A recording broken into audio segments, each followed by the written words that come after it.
Morning, folks. Okay, so this morning's topic, as we wrote, what is it? Okay, we can start. Is the following. The basic question: how is it that a substance can be so utterly repugnant, chometz, that unique to all other forbidden substances, at least foods? The only comparable thing would be idolatry, namely, other prohibited foods we may not eat. Most of them we can benefit from. You can benefit from non-kosher meat. You can manufacture shoes and all kinds of things. Meat and milk, mind you, is unique that you can't even benefit from. You can't give it to a dog to eat. But you can own it. You can own it. But chometz, we may not even possess. That's the ultimate degree that the Torah demands. We divest ourselves of it. The only thing comparable is, well, there's two things we may not own. Things that are injurious to others, you may not own, cause danger to the public. One may not own a set of false scales, even if he doesn't use them. One may not own any idolatrous paraphernalia. So chometz is in that same category, which is extreme.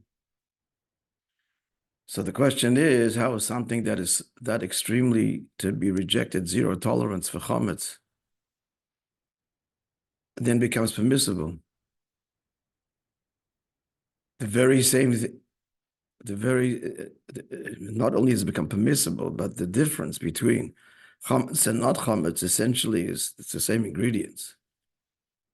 It's a question of a few minutes, 18 minutes. Later, it becomes repugnant and prohibited. 18 minutes earlier,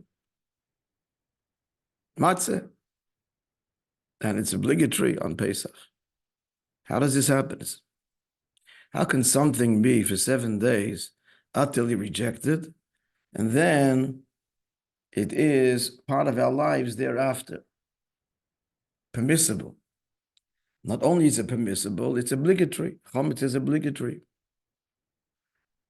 Where is it obligatory? Not nowadays. There's nothing nowadays that a person is obligated to engage or consume chometz. But it was when the Beis HaMikdash stood.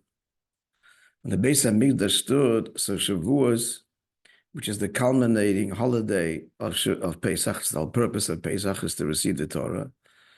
So in Shavuos, 2 loaves of bread were offered together with 2 sheep, a whole series of other offerings. And these 2 loaves of bread, together with these 2 sheep, the Torah says, must be chometz. So it's altogether extremely puzzling that the Yom Tov, which culminates Pesach, has to be chometz. It's even more puzzling when we consider that all of the meal offerings, by that I mean all of the offerings that were made of flour and oil, throughout the year were non-chometz. There had to be non-chometz. Even when water was used, matzahs teofen, it had to be made unleavened. The only exception to that, which needs to be understood, is the Thanksgiving offering. A person who brought a Thanksgiving offering to Hashem for one of 4 situations that the person had experienced. He was incarcerated. He traveled over the ocean. He was ill. Came out of prison.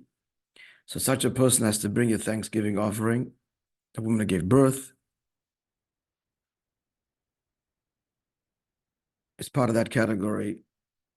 Her life was in danger. It's a kind of a life-threatening situation, not kind of, but it is potentially, and certainly she's thankful for the child. So that a person had to bring 40 breads, 40 loaves, 10 of which had to be Chometz. So that's the only exception where an offering in the Beis HaMikdash is Chometz, Shavuos, and the Korban Todah. Which is why, by the way, the Ashkenaz custom is not to say Mizmor L'Seidah Erev Pesach or throughout the entire Pesach. That chapter 100 of Psalms, which we say after Baruch HaOmer, because that's in place of the Thanksgiving offering. Mizmor L'Todah, a song of thanks. And since it's Chometz, we don't say it on the Erev Pesach, even in the morning, even though you can eat Chometz in the morning, because this was a sacrifice, you could eat at night also. At night already, from midday already, you're not allowed to eat Chometz.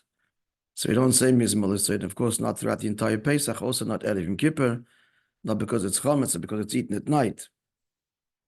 In Yom Kippur at night, we're fasting.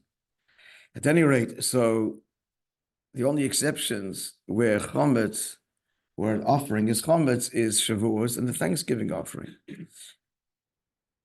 But we're concerned right now with the Shavuos because that culminates Pesach.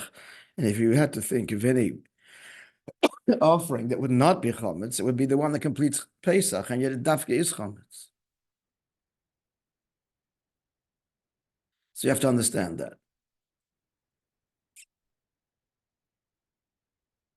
Just to elaborate again on things we may be aware, but as I pointed out earlier, what's unique to Chometz is that even the tiniest amount is prohibited. It's also unique.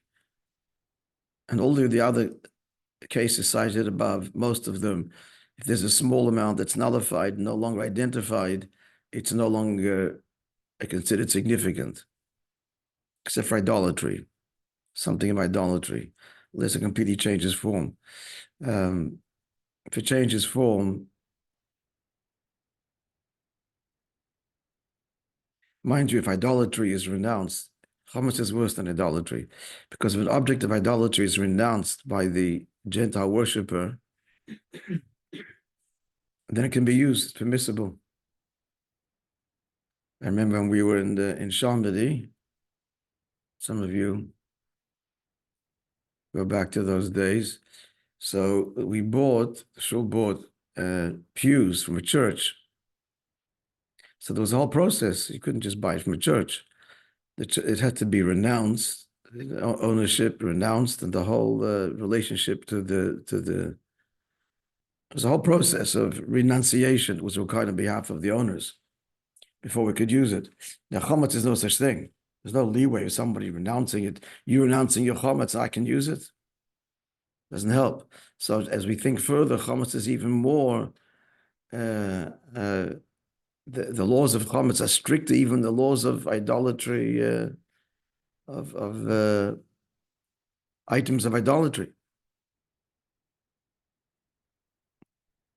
Even the tiniest amount is forbidden, which, as you know, is the reason why people have very individual levels of observance of Pesach on Pesach.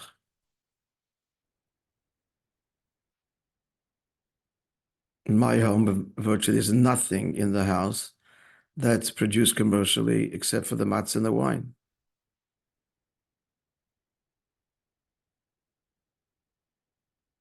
Everything else is raw products made at home. And only those products that can be peeled. That can't be peeled, you won't take it into the house. Or take it into the house, you won't use it if it's a kosher product. And then, of course, you can buy thousands and thousands of products that are under very, very reliable hechsher,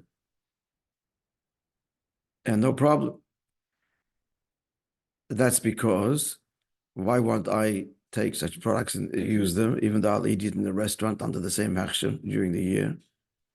For the reason you just heard, because other prohibited substances, even if there's a fear of maybe something not kosher got mixed in, it's nullified. There's the law of nullification, which is a whole body of law in Torah. Which things and how they're nullified, but at the end of the day, everything can be nullified and considered insignificant.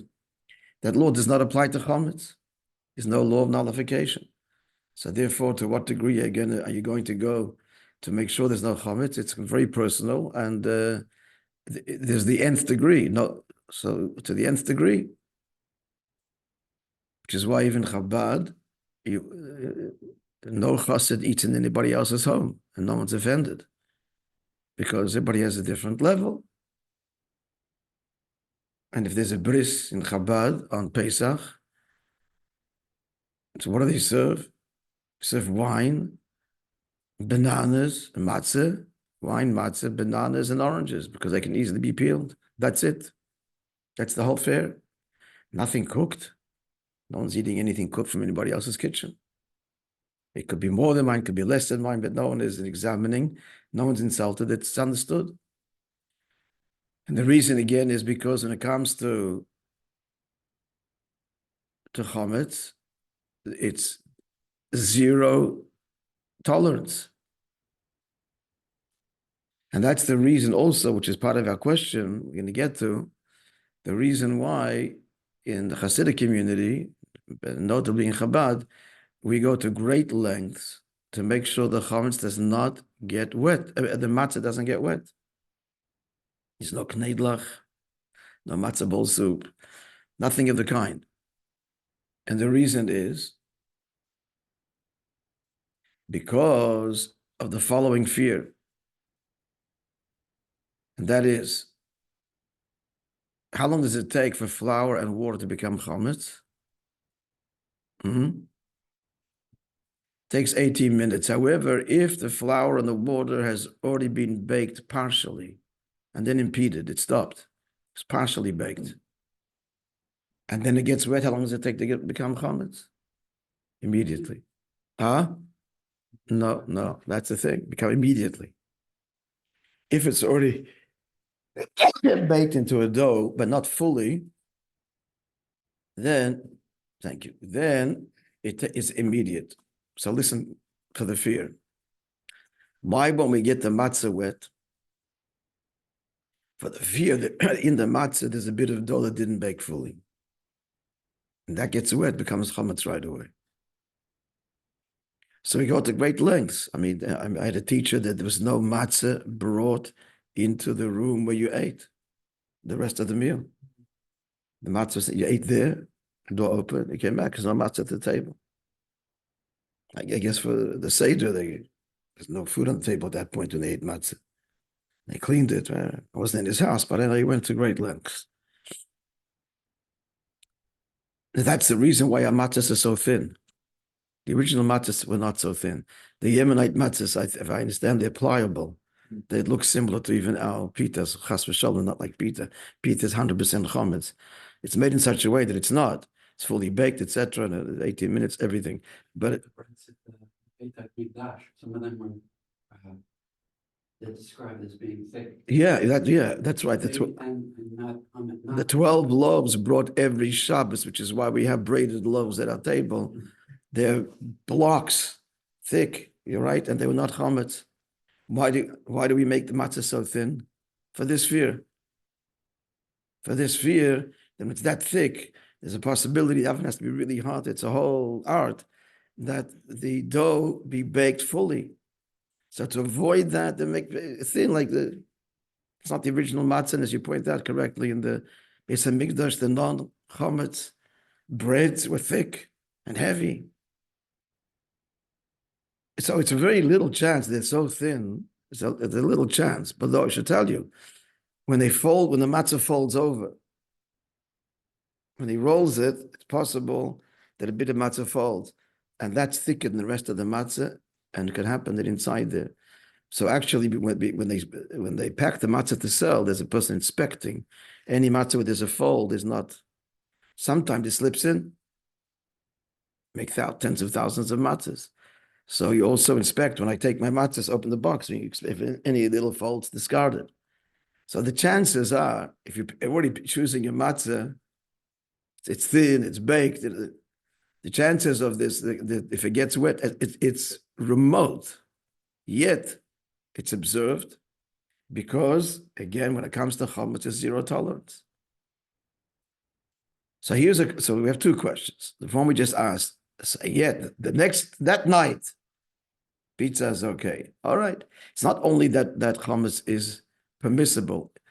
In the Beis Hamikdash on Shavuos, it's obligatory. So how is something that's so prohibited then becomes obligatory? A similar question is on the last day of Pesach.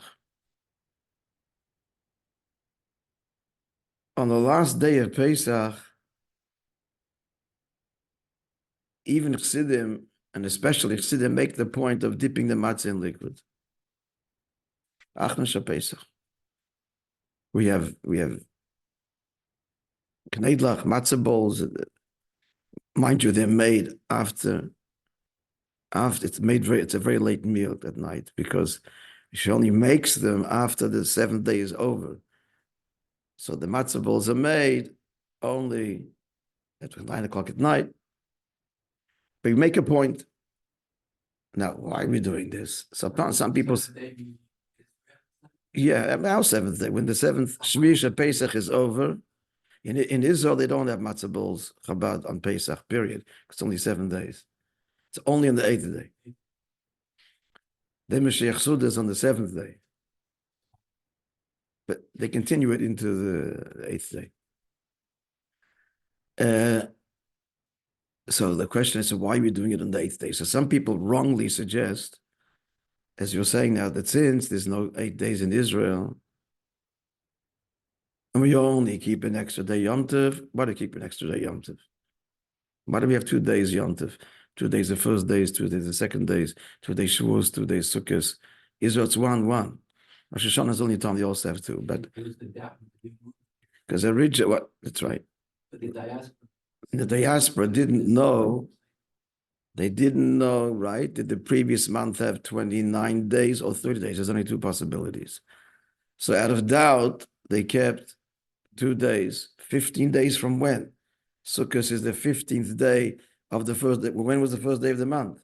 Was it day 30 or was it day 31 from the previous month?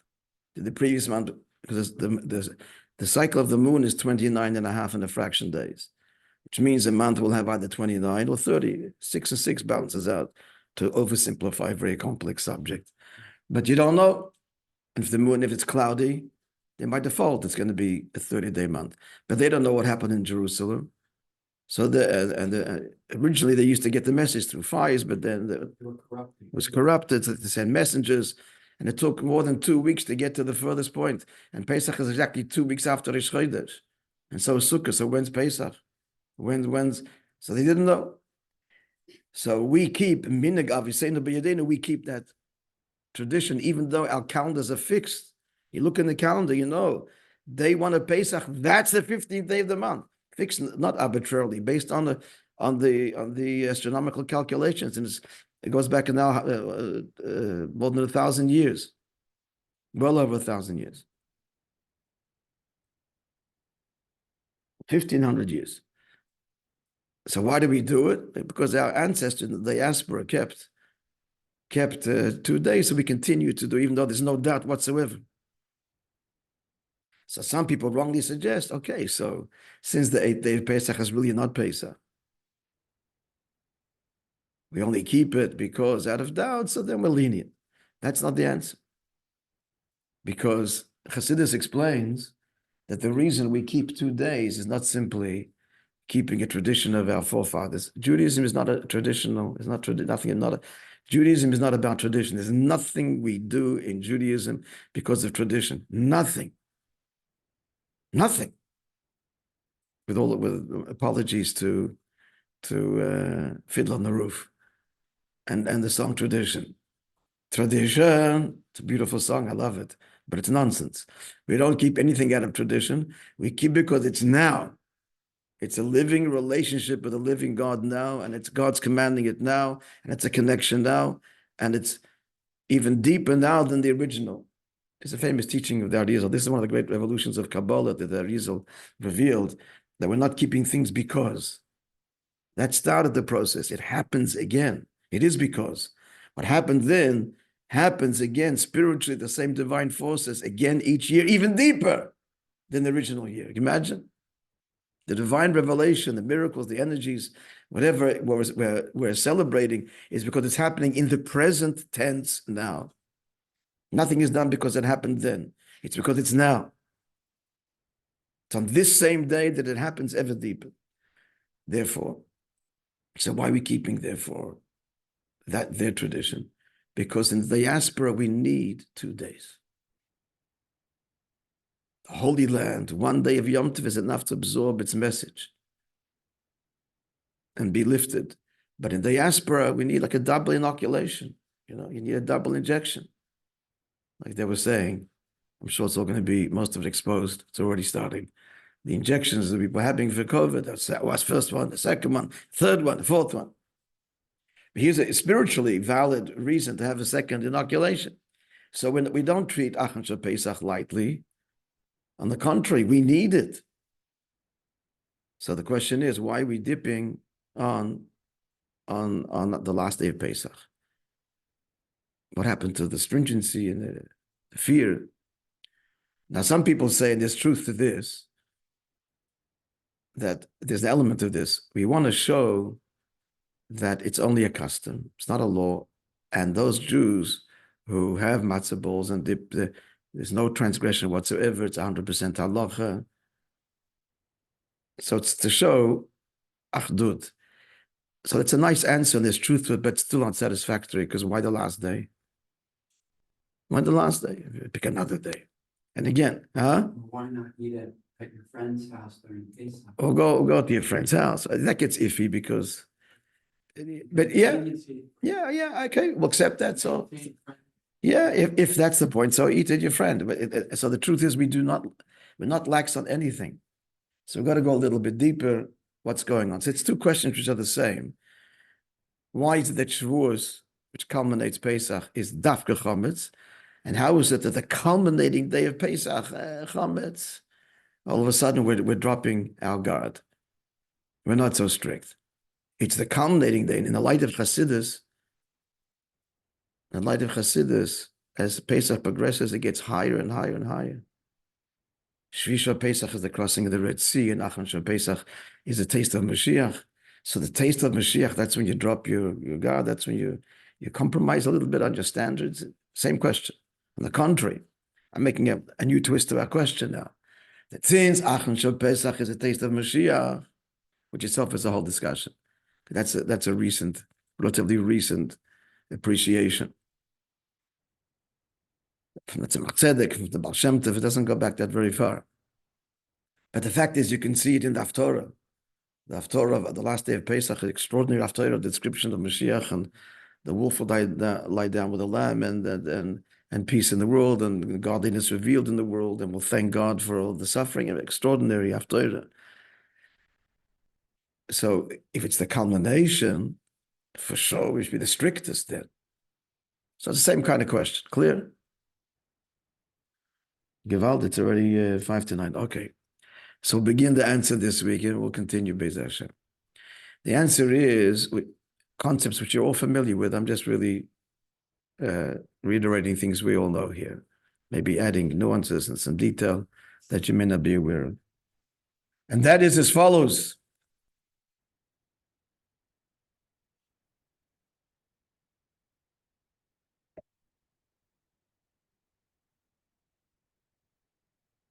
What is Chometz?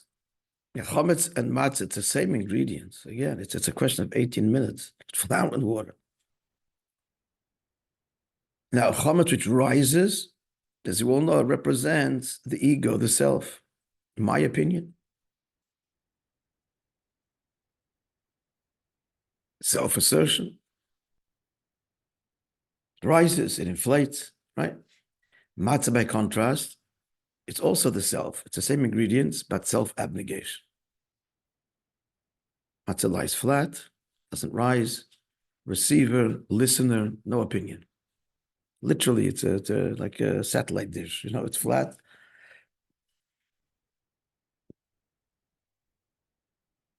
In a word again, matzah represents self-abnegation, and Chometz expresses self-expression. Self-expression is bad? No. God created a unique you, and your opinion and your contribution to Hashem's purpose not only is significant, but critical. Every human being and every Jew, lying at the core of humanity, has a unique contribution to elevating the world, making the world a home for God, serving God. Unique to you. So, matzah. So, in a word, the answer is, and we have to elaborate next week, but I'll give you the answer. In a word, the answer is, the reconciliation is, your unique contribution is valuable and critical and necessary, like on Shavuos. And then we'll get to the last day of Pesach and the Thanksgiving offering. We'll explain all of it next week, but now just the essence of the answer. It's critical if it's based on absolute humility. If it's based on self-abnegation. What does this mean in simple language? If the foundation is Hashem, your word. If the foundation is the truth. If the foundation is absolute, unconditional commitment, no matter what, whether I understand or don't understand, feel or don't feel, I'm committed 100%. If that's the foundation, that's the matzah. Zero tolerance for the slightest amount of chometz. There is zero tolerance for but clauses. There's no conditions. I'm not committed to this conditionally, as long as I enjoy it, as I like it, the circumstances support it. No. Whether I'm in communist Russia, whether living in free, prosperous Canada, God forbid in the camps, I'm yours. 100%, that's the foundation. That's there. That's the foundation. Now I want to hear your opinion and your contribution, because even your opinion and your contribution and your insight and your personality is suffused with humility, with truth, with godliness. It's like a marriage, my friends. Use a metaphor of marriage. It's always useful because our relationship with God is a marriage.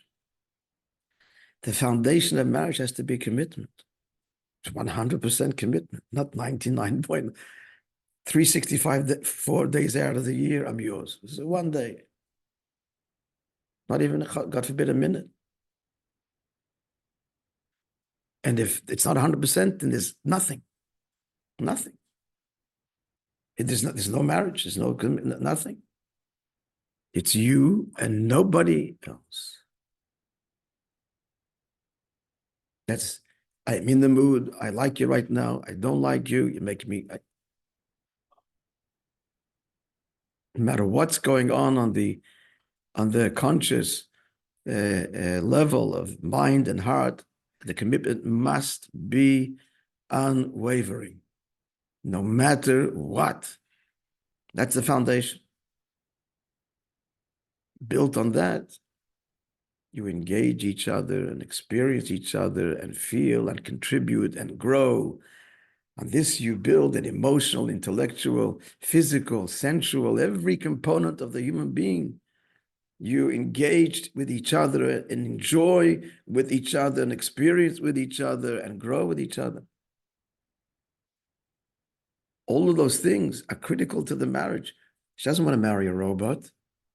Whatever you say, I have no opinion. He sits there glum and silent. Like, that is the most aggravating thing. It's aggravating. It's not a marriage. It's totally annoying. That's the foundation.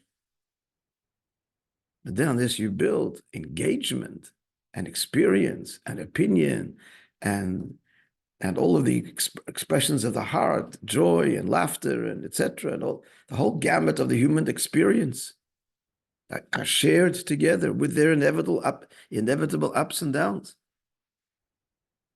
But what? It's based on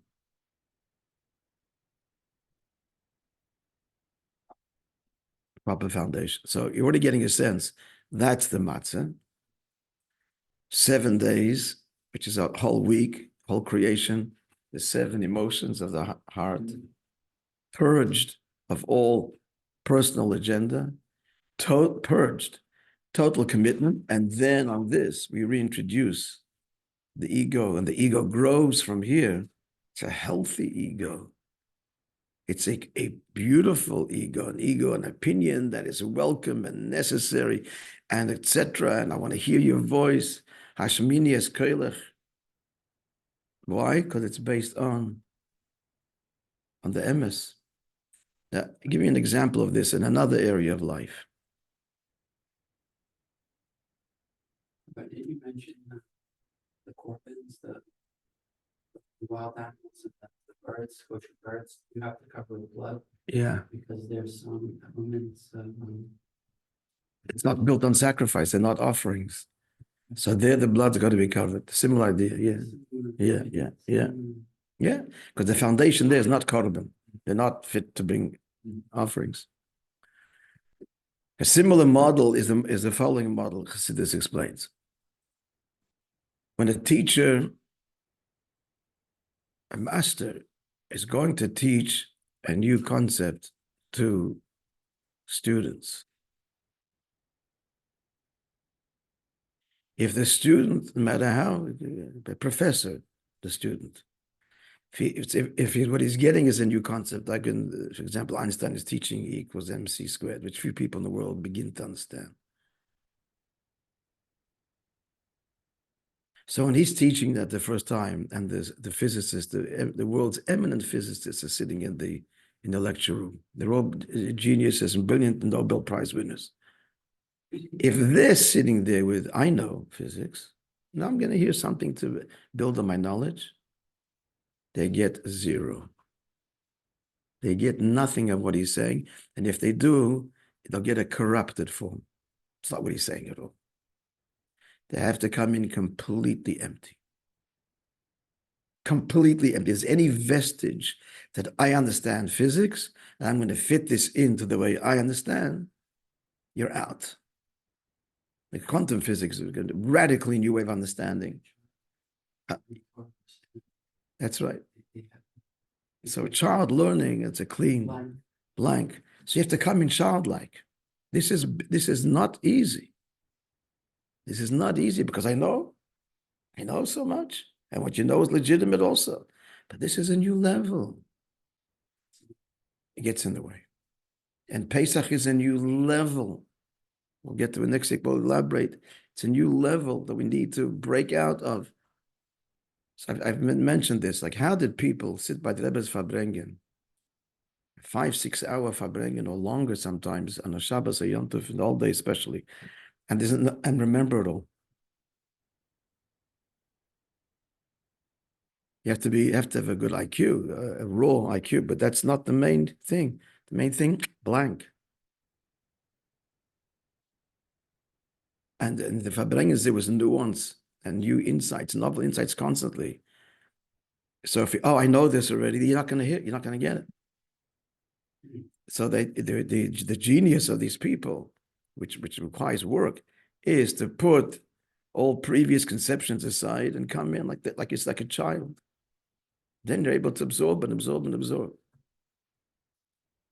That's the matzah stage.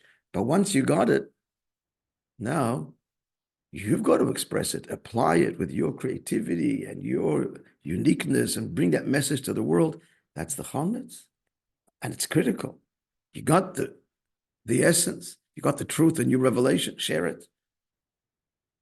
And live it personally in your unique way. It's the same model as the marriage, but a different model with the same principle.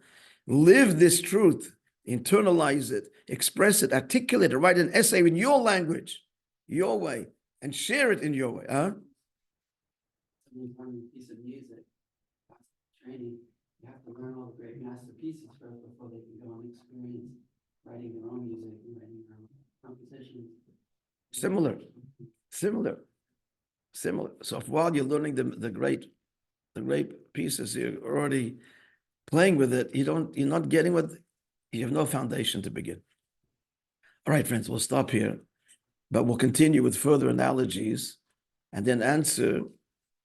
Well, he's kind of answered already Shavuos and answer Achim Shal Pesach and the Korban Torah, the Thanksgiving offering. It's all one answer for everything. All right, friends, to be continued. Thanks for joining. Shavua Tov.